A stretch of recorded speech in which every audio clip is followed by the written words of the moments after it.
제20대 대통령이 선출되었습니다. 앞으로 5년 윤석열 시대가 펼쳐질 텐데요. 윤석열 당선인에게 바라는 과제, 단연 1위는 부동산 안정일 것입니다.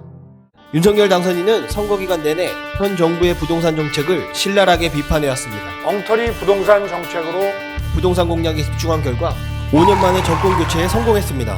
그래서 이번 영상에서는 새 정부 출범을 앞두고 꼭 알아야 하는 윤석열 정부의 부동산 핵심 공약 3가지에 대해 살펴보도록 하겠습니다. 우리 삶에 큰 변화가 예상되는 만큼 집중해 주시기 바랍니다.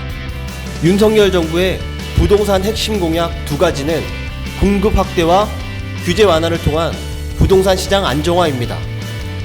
첫 번째 공약은 주택 250만호 이상 공급입니다. 윤석열 당선인은 수요에 부응하는 주택 공급에 주력하여 수도권 130만호 이상, 최대 150만호를 공급하고 재건축, 재개발, 민간 분양 등의 공급을 확대하여 시장 안정화에 힘쓰겠다고 했습니다. 재건축, 재개발의 경우 준공 30년 이상 공동주택의 정밀 안전진단을 면제하고 도심 내 용적률을 최대 500%로 상향하겠다고 계획했습니다. 꽁꽁 얼어붙은 재건축, 재개발 사업에 활기를 불어넣을 수 있을지 벌써부터 시장은 기대감으로 들떠있는 분위기입니다. 두 번째 공약은 부동산 세제 정상화입니다. 가장 관심이 뜨거운 공약 중 하나죠. 제재 개선과 주택 건설에 관한 규제 완화를 통해 윤석열 당선인은 현 정부에서 급증한 부동산 세금을 정상화하여 국민 부담을 덜어주겠다고 약속했는데요. 2022년 주택 공시가격을 2020년 수준으로 환원하고 다주택자 양도소득세에 대한 중과를 2년 유예하겠다는 계획입니다.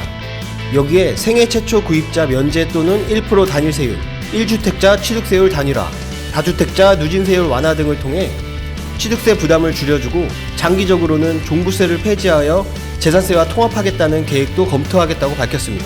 새 정부가 들어서면 즉시 TF를 가동한다니 전반적인 부동산 세제의 대대적인 개편이 예상됩니다. 세 번째 공약은 주거복지와 주거안정입니다. 말도 많고 탈도 많은 임대차 3법에 대한 전면 재검토를 통해 임대시장의 왜곡을 막고 임차인의 권익을 보호하겠다고 약속하였습니다. 등록임대사업자 지원제도도 재정비하겠다고 밝혔는데요.